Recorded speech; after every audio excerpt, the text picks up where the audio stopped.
마가복음 14장 32절에서 42절까지입니다. 다 함께 읽겠습니다. 그들이 겟세마네라 하는 곳에 이르매 예수께서 제자들에게 이르시되 내가 기도할 동안에 너희는 여기 앉아 있으라 하시고 베드로와 야고보와 요한을 데리고 가실새 심히 놀라시며 슬퍼하사 말씀하시되 내 마음이 심히 고민하여 죽게 되었으니 너희는 여기 머물러 깨어 있으라 하시고 조금 나아가사 땅에 엎드려 될 수 있는 대로 이때가 자기에게서 지나가기를 구하여 이르시되 아빠 아버지여 아버지께는 모든 것이 가능하오니 이 잔을 내게서 옮기시옵소서. 그러나 나의 원대로 마시옵고 아버지의 원대로 하옵소서 하시고 돌아오사 제자들이 자는 것을 보시고 베드로에게 말씀하시되 시몬아 자느냐 내가 1시간 더 깨어 있을 수 없더냐 시험에 들지 않게 깨어 있어 기도하라. 마음에는 원이로되 육신이 약하도다 하시고 다시 나아가 동일한 말씀으로 기도하시고 다시 오사 보신즉 그들이 자니 이는 그들의 눈이 심히 피곤함이라. 그들이 예수께서 무엇으로 대답할 줄 알지 못하더라. 세 번째 오사 그들에게 이르시되 이제는 자고 쉬라. 그만 되었다. 때가 왔도다. 보라 인자가 죄인의 손에 팔리느니라. 일어나라 함께 가자. 보라 나를 파는 자가 가까이 왔느니라. 아멘. 기도합니다.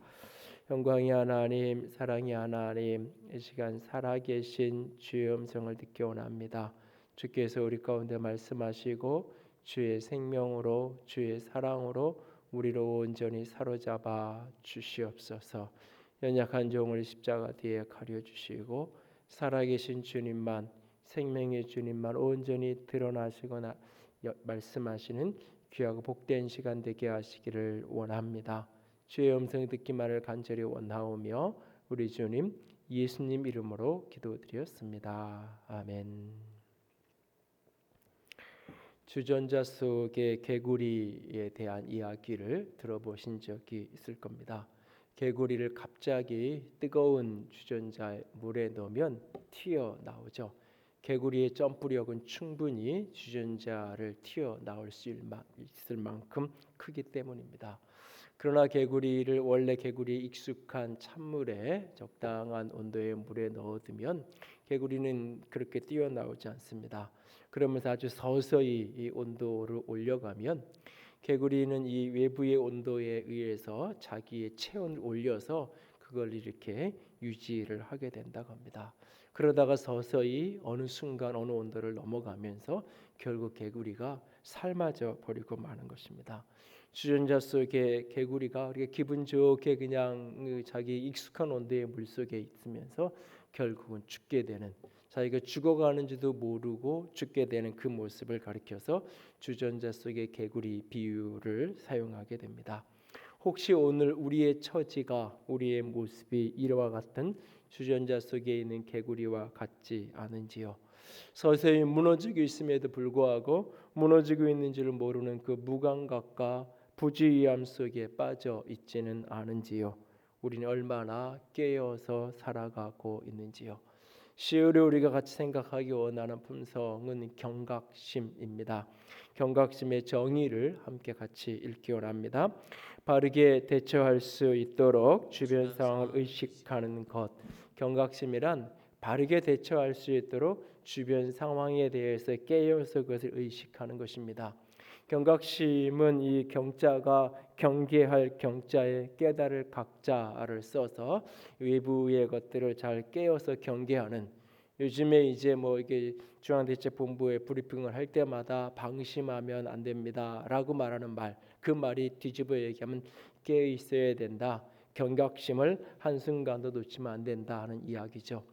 그날 그 밤에 어둠이 내린 시각 예수님은 감람산 어기 겟세마네라 하는 곳에 이르십니다.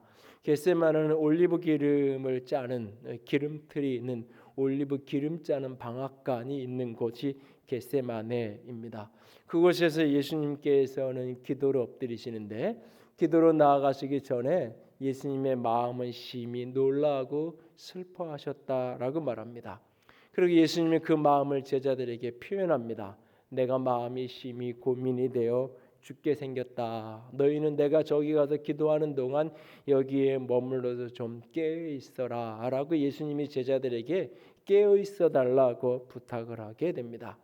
그런데도 불구하고 예수님이 기도하시는 동안 잠시 동안도 제자들은 깨어 있지 못했죠. 그래서 본문 37절을 보면 예수님께서 시몬에게 너 1시간도 깨어 있을 수 없더냐라고 말합니다. 그래서 이 표현을 가지고 어떤 목사님들은 1시간 기도하기 뭐 이런 어떤 운동도 하게 되고 하는 것을 보게 되는데요. 예수님의 이 표현 속에 아주 짙은 안타까움이 배어 있는 것이 느껴집니다. 예수님은 제자들이 깨어 있길 원했습니다. 동일하게 예수님은 오늘 그리스도의 사람들이 우리가 교회가 깨어 있기를 원하십니다. 그러나 안타깝게도 그날 제자들은 깨어 있지 못했죠. 오늘 그리스도의 제자들은 우리는 그날의 제자들과는 달리 깨어 있나요? 아니면 그날의 제자들과 똑같이 오늘도 우리도 그렇게 무감각과 부주의함 속에 잠들어 있지는 않는지요? 예수님은 왜 우리에게 그렇게 깨어 있으라고 부탁하시는 것일까요? 다른 말로 얘기하면 우리는 왜 깨어 있어야만 하는 것일까요? 또 나아가서 깨어 있다라는 것은 조금 더 구체적으로 어떤 의미를 갖는 것일까요? 오늘 이 크게 두 가지 이야기를 조금 나누려고 합니다. 첫 번째로 우리가 먼저 생각할 것은 우리는 왜 경각심을 갖고 깨어 있어야 하는가?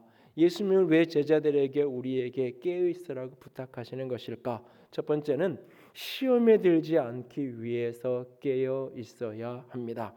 우리가 깨어 있어야 하는 첫 번째 이유는 시험에 들지 않기 위함입니다.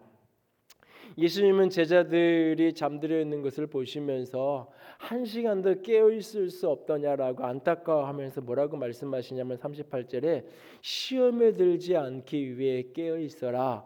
마음에는 원이로 돼 육신이 약하다라고 말합니다. 시험에 들지 않게 깨어 있으라. 시험에 든다는 것은 덫에 걸려서 넘어지는 겁니다. 시험에 든다는 것은 사탄의 올무를 내가 사단의 미끼를 물어서 그의 올무에 걸려든 것을 이야기합니다. 시험에 든다는 것은 죄에 빠져서 넘어진 것을 이야기하고 그렇게 넘어지고 쓰러짐으로 말미암아 또 다른 사람이 죄에 쓰러지도록 걸림돌이 되어지는 것, 그것이 바로 시험에 드는 것입니다. 이것을 일상의 언어 또 이렇게 사회적인 언어로 바꿔서 표현하면 시험에 든다는 것은 실족하여 넘어지는 것이고 실패자가 되어서 쓰러지게 되는 것입니다. 그래서 나만 실족하고 나만 실패하는 것이 아니라 다른 사람까지 쓰러지고 다른 사람까지 실패하게 만드는 것, 그것을 넓은 의미의 시험에 든다라고 표현할 수 있을 것입니다.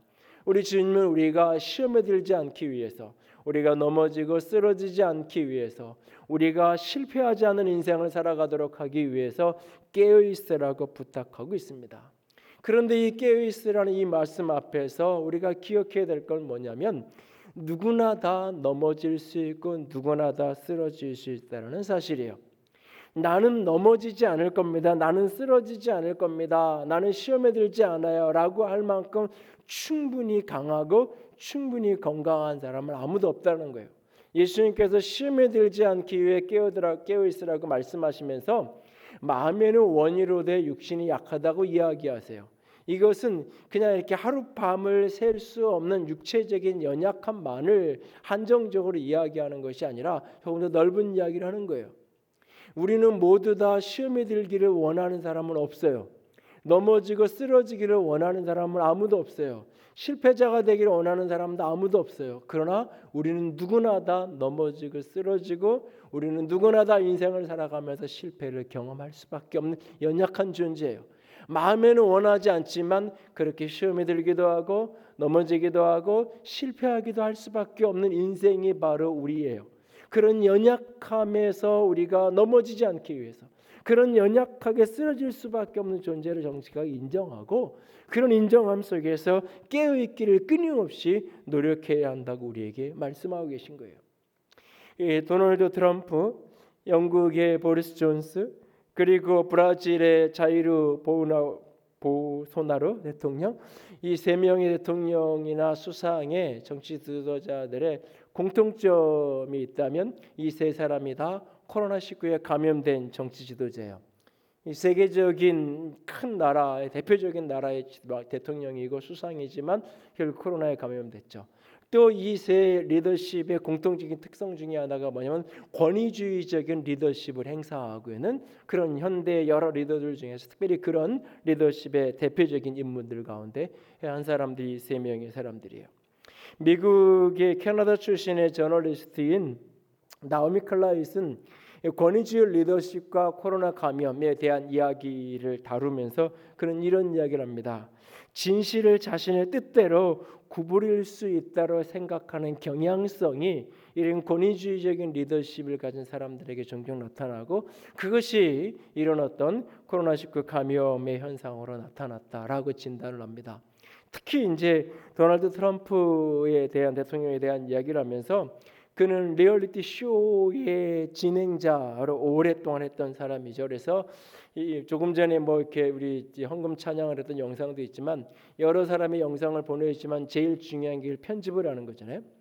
요즘에 많은 어떤 이렇게 쇼 프로그램은 다 편집 역량에 따라서 필요에 따라서 편집을 하는 거죠. 그러니까 카메라에 원래 담긴 장면은 별스럽지 않은 장면인데 그것을 적당한 위치에 순서를 바꿔서 집어넣고 적당한 자막을 넣으면 굉장히 감동스러운 장면이 되기도 하고 굉장히 혐오스러운 장면으로 바뀌어버리기도 하는 이 편집 능력이 굉장히 중요해요.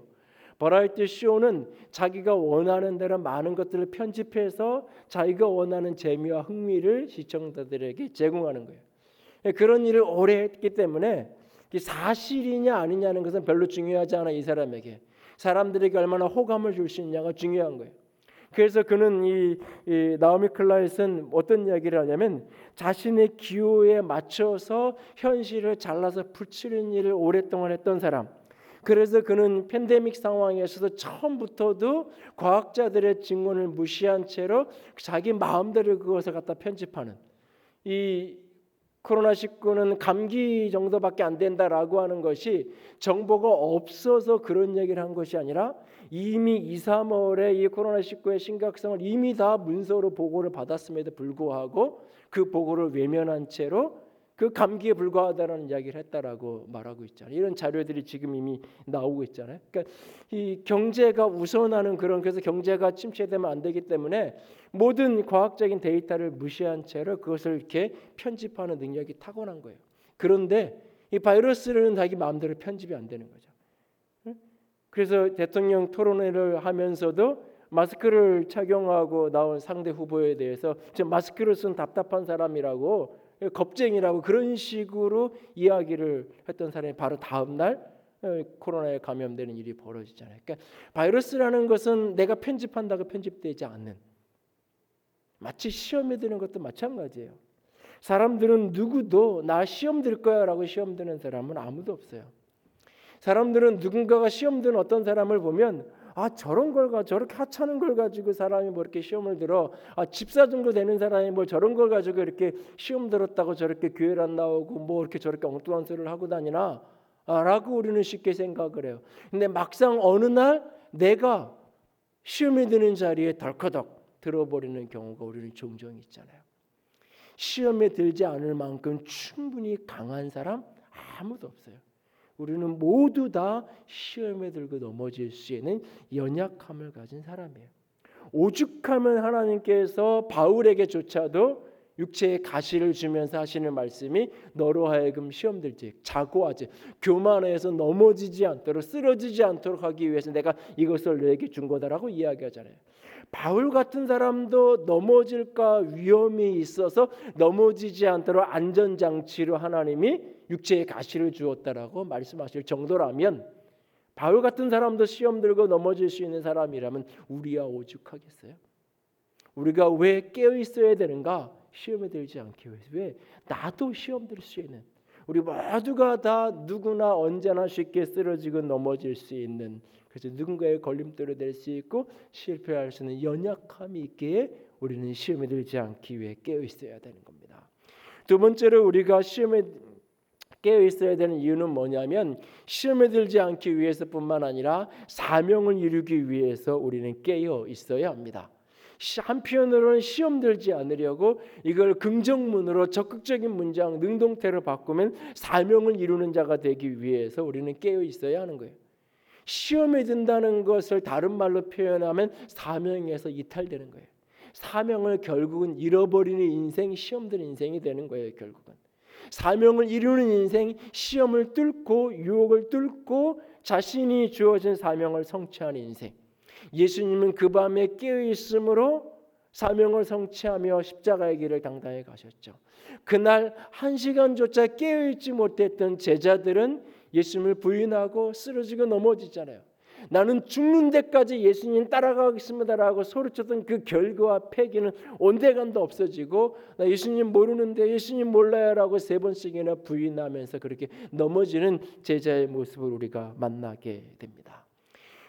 왜 우리가 깨어 있어야 되는가? 한편으로는 시험 들지 않으려고 이것을 긍정문으로 바꾸면 사명을 이루는 자가 되기 위해서. 사명을 이룬다는 것은 자신의 존재 목적을 이루는 거예요. 내가 오늘 여기 이 자리에 이 위치에 있는 이유를 이루는 거예요. 내가 가정의 아버지로서 어머니로서 있는 그 위치, 아내로서 있는 위치, 내가 직장에서 있는 그 위치, 거기에 걸맞는 인생을 살아내는 거예요. 교회가 이 시대에 여기에 있는 목적을 이루는 교회다운 교회, 그리스도인으로서 그리스도인의 가치를 드러내는 삶을 살아가는 그리스도인이 되는 것, 그것이 사명을 이루는 거예요. 그 사명을 이루는 것이 궁극적인 의미의 성공이에요. 성공이란 어떤 지위를 이야기하는 게 아니에요. 성공이란 어떤 소유를 이야기하는 게 아니에요. 자신에게 주어진 사명을 이루는 것, 자신의 존재 목적을 성취하는 것, 그것이 바로 성공이에요. 대통령이 되는 게 성공이 아니라 대통령다운 대통령 역할을 하는 게 성공한 사람이 되는 거죠. 그거는 대통령뿐만 어떤 지위든지 마찬가지예요. 결혼을 하는 게 성공이 아니잖아요. 결혼을 통해서 건강한 부부관계를 만들어가고 아름다운 가정을 누리며 그 결혼관계 속에서 내가 남편으로서 아내로서 해야 될 역할을 아름답게 감당하며 인생을 살아가는 것, 그것이 성공이고 그것이 바로 사명을 이루는 거예요. 교회가 이 시대에 여기에 있는 그 존재 가치를 이루어가는 것, 그것이 사명을 이루는 거예요. 요한계시록 2장과 3장에 보면 7개의 교회가 나와요. 그 교회 가운데 가장 안타까운 교회가 요한계시록 3장에 등장하는 사대교회라는 교회예요. 교회는 교회인데 교회가 아닌 교회예요. 이 교회를 책망하면서 예수님이 뭐라고 말씀하시냐면 살았다는 이름은 있는데 죽은 교회다라고 말해요. 죽은 사람, 이 사람이에요, 아니에요? 죽은 사람, 죽은 사람. 그 호흡만 살아 있으면 호흡기를 끼고 있어도 우리는 감히 그 사람을 불구덩이 속에 우리 집어넣는다고 상상을 못 하잖아요. 근데 바로 2, 3일 전에 호흡이 살아있던 그분도 호흡이 딱 끊어지는 순간 우리는 용광로 속에 집어넣어서 그 한 줌의 죄를 만드는데 안타깝지만 그것에 죄책감을 느끼거나 이렇게 하면 안 되라고 생각하지 않잖아요. 왜? 죽은 사람은 이미 사람이 아니기 때문에 그런 거예요. 교회를 가르쳐 죽은 교회라고 말해요. 교회인데 교회가 이미 교회가 아닌 거예요. 교회라는 이름은 가졌는데 이미 교회가 아닌 교회, 그 교회가 사대교회인 거예요. 그런 교회를 향하여 뭐라고 해요? 다시 깨어나라고 부탁해요. 권면해요. 요한계시록 3장 2절과 3절입니다. 함께 읽을까요? 너는 일깨어 그 남은 바 죽게 된 것을 굳건하게 하라.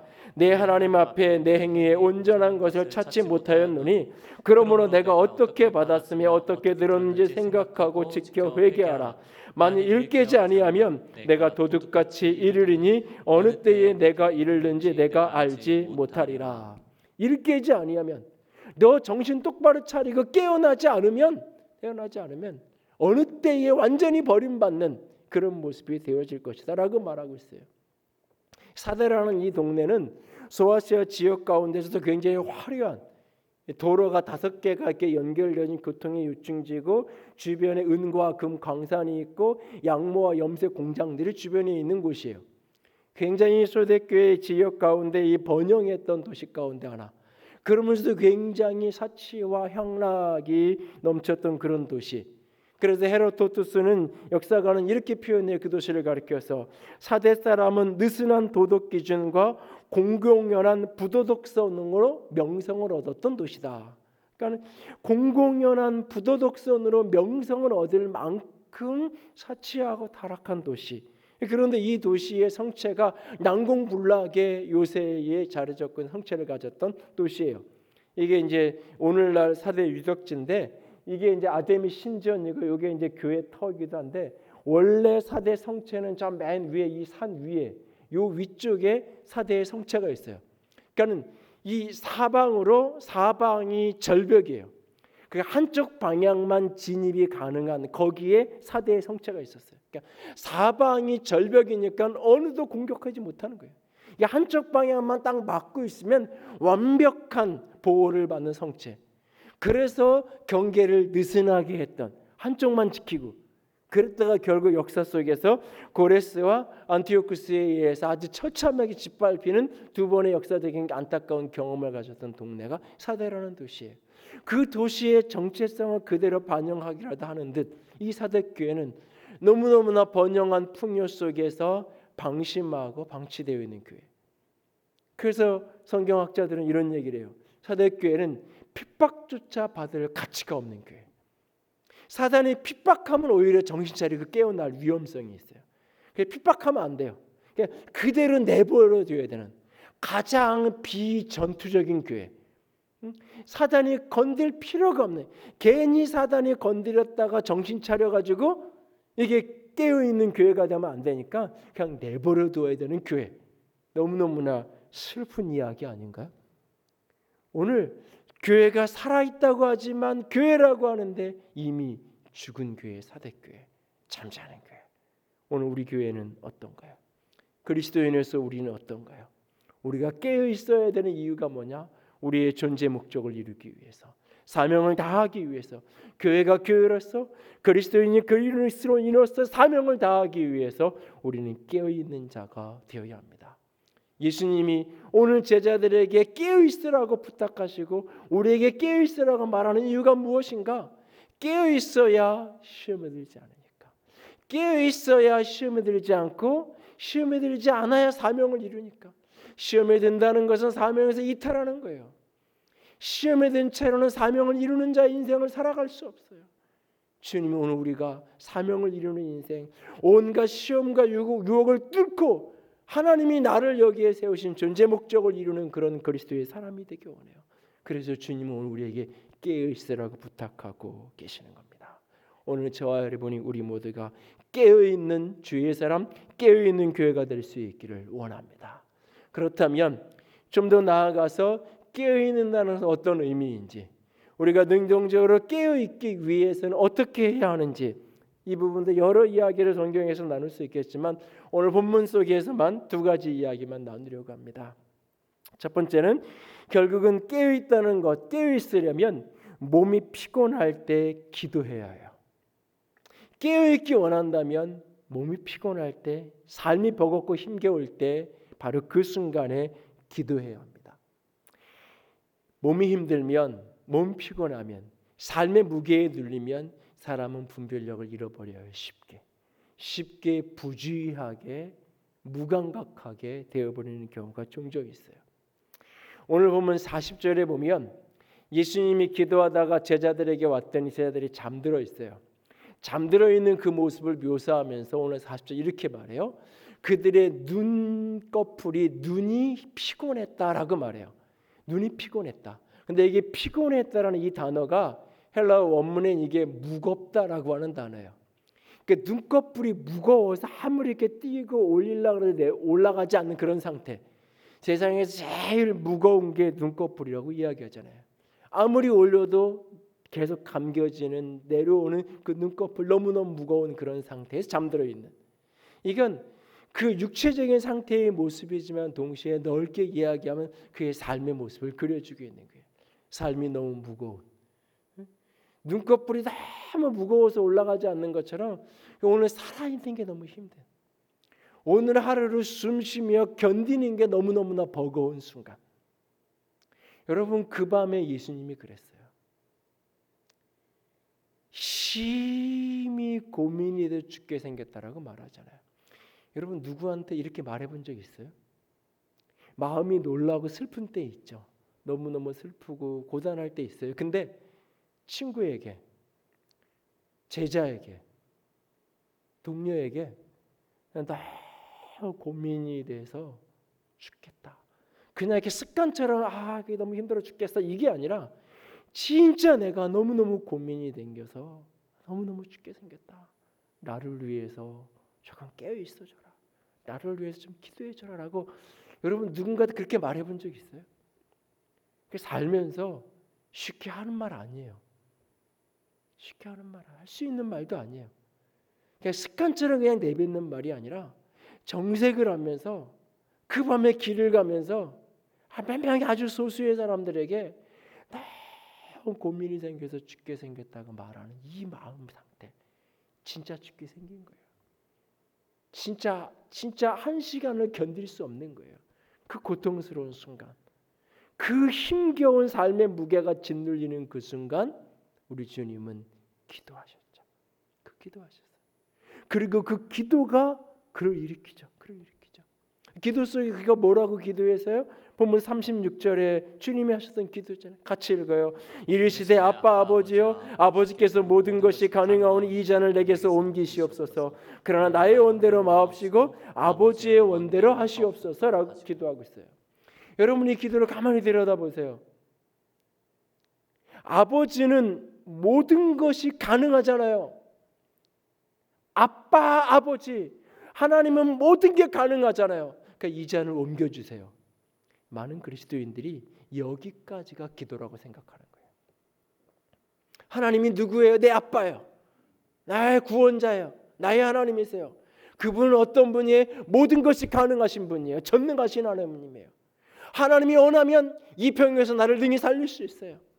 하나님만 작정하시면 오늘 이 무너지는 사업을 한순간에 일으킬 수 있어요. 하나님은 그럴 수 있는 능력 있는 분이에요. 그리고 그분은 내 아빠예요. 그러니까 하나님께 호소하는 거예요. 하나님 이것 좀 해결해 주세요. 하나님 이 병 좀 고쳐주세요. 하나님 이 사업 좀 일으켜주세요. 하나님 우리 아들 좀 돌이켜주세요. 하나님이 원하면 하실 수 있는 분인 걸 내가 믿어요. 그리고 그분이 내 아빠인 것도 믿어요. 그래서 하나님께 부르짖고 호소해요. 여기까지가 기도의 전부라고 생각하는 거예요. 여기까지의 기도는 피곤하면 못해요. 여기까지의 기도는 힘 있을 때 하는 거예요. 힘 있을 때.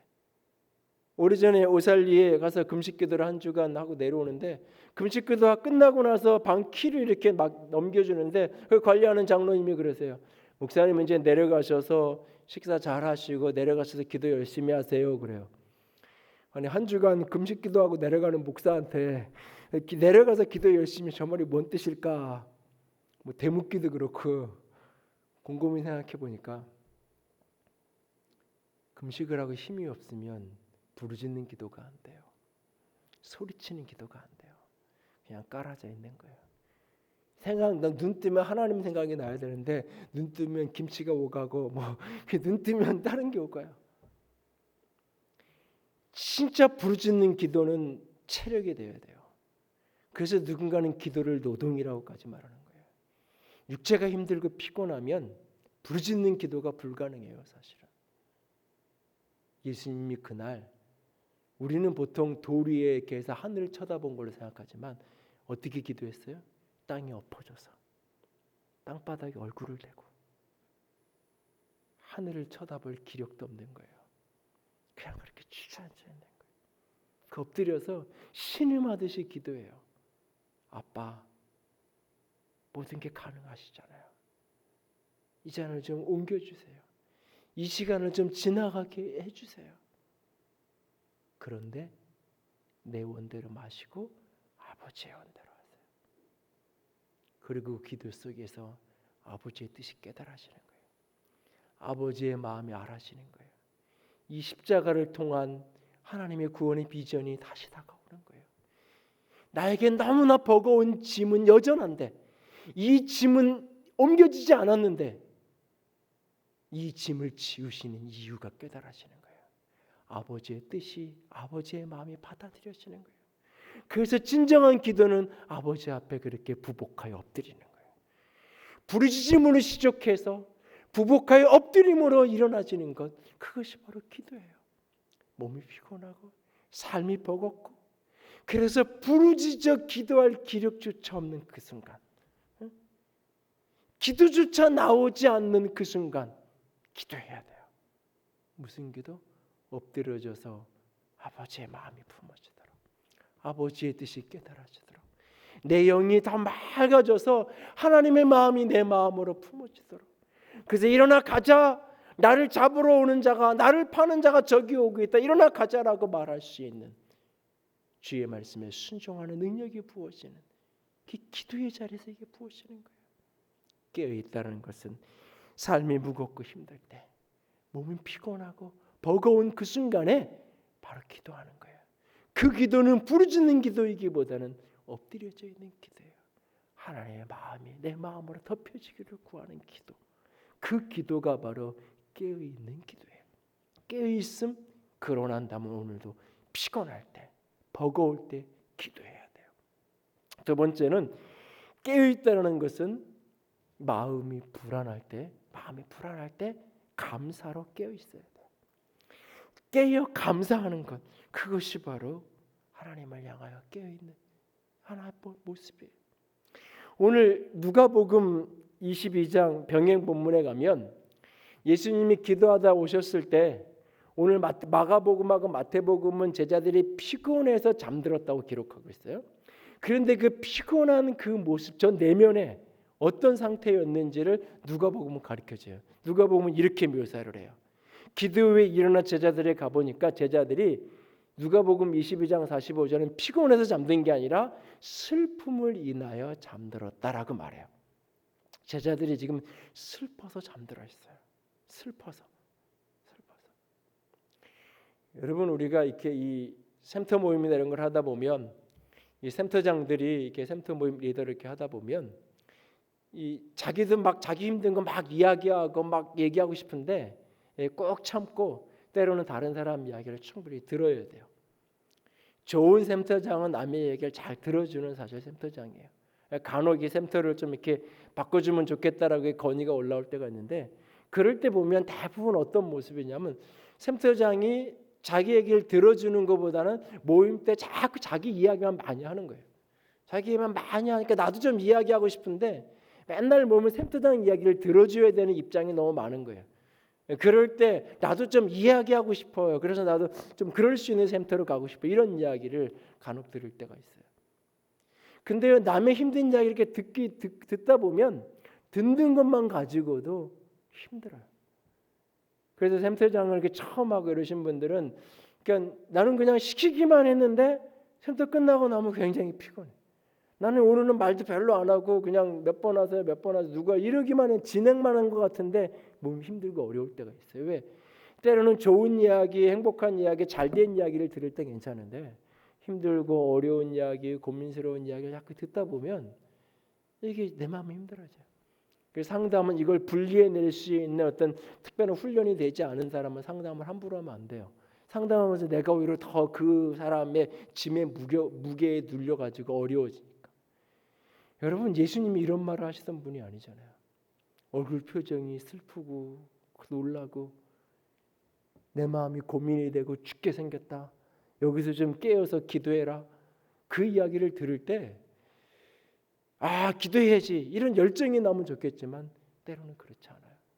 때로는 여러분이 누군가한테 제가 여러분에게 너 요즘 제가 너무 힘들고 어려워 저를 기도해 이렇게 얘기하면 어떤 때는 그래 나라도 깨어서 기도해야지 이런 마음이 들기도 하지만, 어떨 때는 그런 이야기를 들으면 기도가 아니라 뭔 때문에 그러지? 무엇 때문에 목사님이 이렇게 힘드신 거지? 뭐가 왜 때문에 괴로운 거지? 내가 뭘 잘못했나? 이 생각만 많아지고 기도는 오히려 안 되고, 그런데 그 생각이 막 꼬리를 물면서 부정적인 생각이 가다 보면 나도 모르게 지치고 나도 모르게 힘들어지고 그럴 수 있어요. 얼마든지. 그러니까 제자들이 지금 그 이야기를 듣고 슬픔에 쓰러져요. 마음이 힘들고 어려울 때 이때 우리가 쉽게 부주의하기 쉬워요.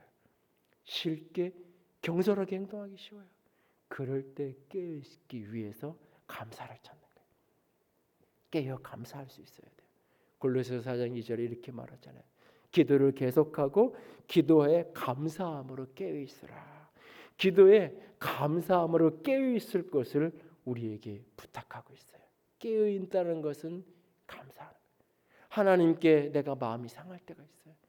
다른 거 하나님 도와달라는 거 이거 하나 내가 해결해달라는데, 그리고 이걸 구하는 이유도 목적도 악한 목적도 아니고 나만 잘 먹고 잘 살려는 것도 아니고 하나님을 위해서 내가 하나님 나라에 쓰임받기 위해서 기도하는 하나님 뻔히 아시면서 왜 이런 기도 하나 안 들어주나 힘들고 어려울 때가 있어요. 그럴 때면 그 안 들어주신 거 옆으로 놓고 곰곰이 내 삶에 하나님의 은혜를 허락하신 수많은 것들을 한번 되돌아보세요. 과연 하나님이 그렇게 나한테 매정하기만 하신 분이었는지 곰곰이 되돌아보라고요. 사람 때문에 힘들 때가 있잖아요. 뭐 그래서 때로는 사람 때문에 힘들거나 어떤 교인 때문에 마음이 상할 때가 있어요. 그렇게 힘들면 곰곰이 앉아서 생각하는 떠올리는 몇 장면이 있어요. 제가 그분이 처음 교회 왔을 때 그러니까 저런 분이 우리 교회에 등록하고 함께 신앙할 수 있게 됐는데 너무 좋다. 그런 생각을 가졌던 그날을 떠올려. 그리고 이렇게 저렇게 해도 추스려지지 않으면 제가 오래된 자료를 드실 때가 있어요. 옛날에 제자훈련 때 간증했던 거 이렇게 간증했던 분인데 언젠가는 다시 이런 간증을 하실 때가 올 거야. 뭐 이런 생각을 하면서 그래 이렇게 하나님 앞에 신실하고 때로는 교회에 열심이고 이렇게 하고 싶은 그런 때가 있었는데 살다 보니 이런저런 인생의 곡절을 겪다 보니 저렇게 흔들리는구나. 내가 포기하지 말아야지. 기도해야지. 이 끈을 놓지 말아야지. 그럴 때가 있어. 자녀 때문에 마음이 힘들고 어려워서 그냥 포기하고 싶고 놓고 싶은 어떤 순간을 혹 만났나요? 그냥 그 아이가 태어나서 사지가 멀쩡한 것만 가지고 너무너무 행복했을 때가 있었잖아요. 사지가 멀쩡한 것만 가지고. 우리가 오늘 주일날 그냥 모여서 주일날 뭐 교회가 뭐가 좋아야 되고 설교가 좋아야 되고 시설이 이런 거 아무 상관없이 그냥 이제는 주일날 모이기만 하면 앞으로는 이제 주일날 모일 수만 있으면 은혜는 받는 거예요. 교회 올 수만 있는 것만 가지거든. 마치 그런 것처럼 아이들이 그냥 존재하는 것만 가지고도 너무너무 기쁘고 행복한 때가 있었잖아요. 그런데 왜 오늘 수없이 내 마음이 힘들어질 때마다 그때를 기억하면 내가 다시 깨어나고 포기하지 말아야지. 내가 오늘도 또 품어야지. 오늘도 내가 또 안아야지. 이 마음이 일어나지는 거예요. 깨어있다라는 건 뭐냐? 깨어있다는 것은 몸이 피곤하고 삶이 버거울 때 기도하는 거예요. 그리고 마음이 무너지고 마음이 힘들고 불안하고 걱정되고 두려울 때 감사를 찾는 거예요. 그리고 세 번째는 이것을 습관이 되도록 하는 거예요. 이 감사와 기도와 감사가 깨어있음이 습관이 되도록 만들어가는 거예요. 예수님이 그날 감난산으로 이 겟세마네로 기도하러 가는데 성경이 뭐라 그래요? 습관을 따라갔다라고 말하고 습관을 따라. 어느 날 한 번 간 게 아니에요. 내일이 십자가를 져야 되니까 오늘은 가서 철야 기도하자 이런 게 아니에요. 습관을 따라서 늘 기도하셨고 늘 감사하셨고 그것이 예수님으로 깨어있게 왔던 거예요. 코로나19와 함께 이런 보도들이 나오잖아요. 잊혀진 감염병. 이룰 수 없는데 그러니까 질병관리본부에서 통계를 보면서 이런 통계가 나올 수가 없는 통계가 나온다고 깜짝깜짝 놀란다고 얘기잖아요. 수두 또는 전염성이 굉장히 강한 안과 전염병, 그다음에 급성호흡기 감염병이나 인플루엔자, 독감 이런 것들이 현저하게 지난 개월 독감도 일부 있다가도 2월 넘어가면서 급격하게 그냥 4월, 5월까지도 보통 환자들이 나오는데 거의 없어지는. 이 시절이 되면 수두가 어린이집이고 유치원이고 돌아가지고 교회도 막 돌고 이런 게 그냥 자연스러운 일이었는데 수두 돈다는 이야기를 들어본 적이 없고 눈 감면 평균 3분의 1이 줄였다 그러잖아요. 심지어는 장례식까지 줄였다고 얘기하잖아요. 사망률까지. 왜? 우리는 일상을 잃어버렸다고 이야기하지만 일상의 습관이 달라져서 그런 거예요. 마스크 안 쓰는 사람이 없고 기침할 때 이 팔뚝으로 기침할 때 입 안 가리는 사람이 없고 손 씻는 빈도가 하루에 2배 이상 평균적으로 보통 자신이 평상시 손 씻는 횟수의 2배 이상 손을 씻게 되고 사람들을 아주 근거리에서 접촉하고 만나는 숫자가 현저하게 줄어들고 그러면서 우리의 습관이 달라지면서 반대편 통계에서 코로나 때문에 힘들고 이런 게 있지만 반대편 통계에서 많은 게 달라지는 거예요. 오히려 긍정적인 통계 자료도 여러분 많은 삶의 부분, 영적인 부분도 마찬가지예요. 우리는 누구나 다 시험에 들고 싶은 사람 없어요. 누구나 다 사명에서 이탈하고 싶은 사람 아무도 없어요. 내 존재 목적을 이루고 사명을 이루고 어떠한 시험도 사단의 유혹도 내면의 욕심도 세상의 유혹 다 이겨내고 하나님 앞에서 당당하고 멋지게 아름다운 인생을 살아가고 싶은 소원이 모두에게 있어요. 우리가. 그런데 우리 모두는 너무 쉽게 넘어질 수 있고 쓰러질 수 있는 연약함을 가진 존재예요. 그래서 깨어 있어야 되는 거예요. 감사와 기도와 감사가 습관이 되도록 내 몸에 배도록 그렇게 깨어 있어야만 우리가 시험에 들지 않고 사명을 이루는 자로 인생을 살아갈 수 있는 거예요. 예수님이 왜 그 밤에 제자들에게 수많은 부탁을 하실 수 있는데 수많은 말씀을 하실 수 있는데 그들에게 깨어 있으라고 말하고 계실까요? 깨어 있지 않은 채로는 시험을 이길 수 없고 깨어 있지 않은 채로는 사명을 이룰 수 없기 때문에 그런 거예요. 언젠가도 말씀드린 적이 있어요. 물고기는 눈꺼풀이 없어서 잘 때도 눈을 뜨고 잔다고 말하죠. 초대교회에 이 카타콤베에 있었던 로마의 그 공동묘지 지하에 있었던 성도들의 상징이 익스투 물고기잖아요. 하나님의 아들 예수 그리스도의 약자를 첫 이니셜을 라틴어로 뽑으면 그게 물고기 익스투가 돼서 물고기 상징으로 예수 믿는 사람의 상징이 십자가가 아니라 당시만 해도 물고기였다고 말하잖아요. 그 물고기를 바라보고 물고기를 바닥에 그려가면서 그들은 무슨 생각을 했을까?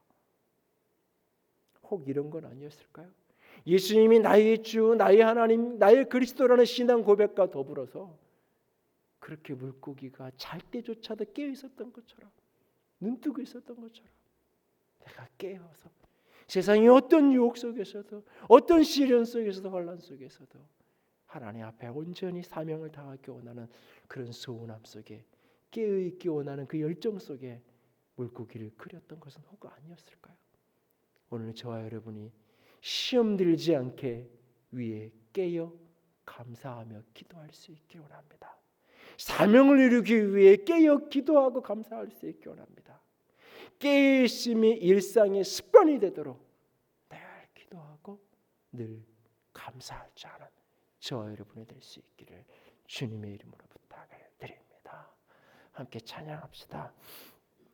그날이 도적같이 이를 줄 너희는 모르느냐. 늘 깨어 있으라. 잠들지 말아라. 주님과 동행하라. 어떻게 해요? 범사에 감사함으로 쉬지 말고 기도함으로 함께 찬양합니다. 그날이 도적같이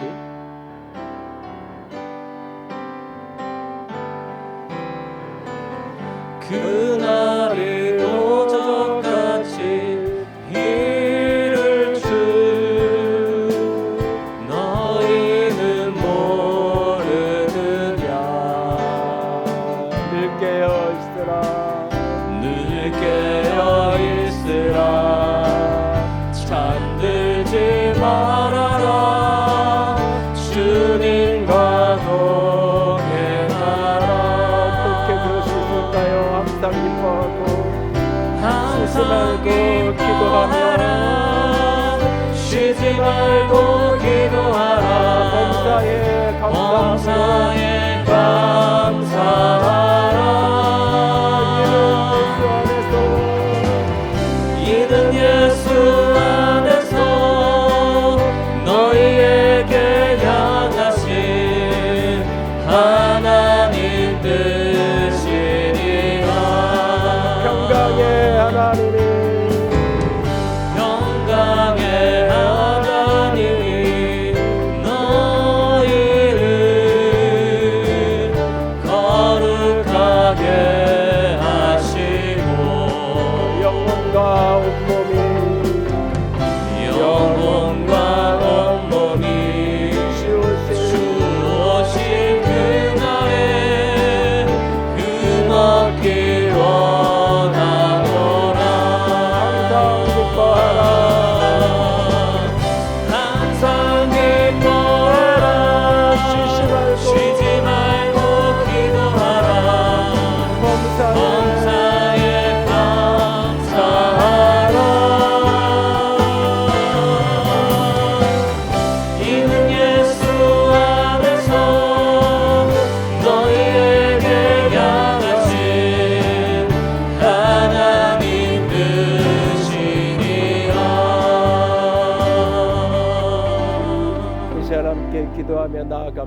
주님, 삶이 무겁고 아버지 몸이 지쳐가는 그때 깨어 기도하는 사람 되기를 원합니다. 부르짖을 기력을 다 잃은 그날조차도 주님 앞에 엎드려 있는, 주저앉아 울더라도 주님 앞에 엎드려 있는 깨어 기도하는 사람 되기 원합니다. 주님, 불안하고 두렵고 마음이 무너질 때 감사함으로 깨어있는 자가 되기를 원합니다. 주여, 깨어있게 도와주시옵소서. 같이 기도합니다. 사랑의 하나님, 영광의 하나님, 이 깨어있음이 내 삶의 습관이 되게 하여 주시옵소서. 주님이 감사해 감사하라고, 주님이 쉬지 말고 기도하라고, 주님이 항상 감사하라고 있고 기도해야 나의 뜻이라고 말씀하셨던 주님, 아버지, 주 앞에 깨어있기 원합니다. 주 앞에 잠들지 않고 깨어있기 원합니다. 아버지,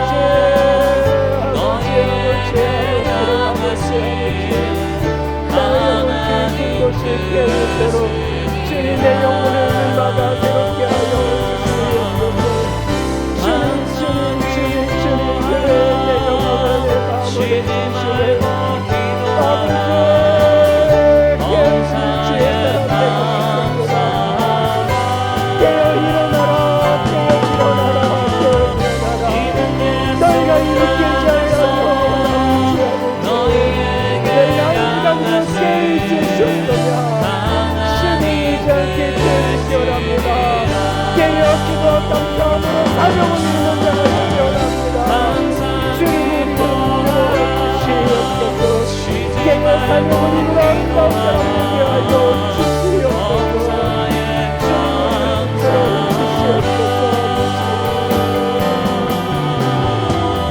이는 예수 안에서 너희에게 향하신 하나님 되시니라.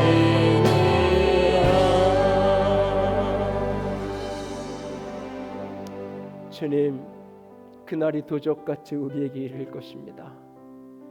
주님이 재림하시는 그날만이 아니라 시험거리도 유혹도 미혹도 내 연약함에 쓰러지는 것도 실족하여 넘어지는 것도 불현듯 도적같이 내게 찾아올 것입니다. 나는 쓰러지지 않을 줄 알았는데, 나는 넘어지지 않을 줄 알았는데, 나는 시험에 들지 않을 줄 알았는데 덜커덕 시험에 드는 날이 우리에게도 찾아올 수 있습니다. 주여, 깨어있게 하여 주시옵소서. 깨어 기도하고 깨어 감사함으로 말미암아 시험을 이기게 하시고 사명을 이루는 주의 사람들 되게 하여 주시옵소서.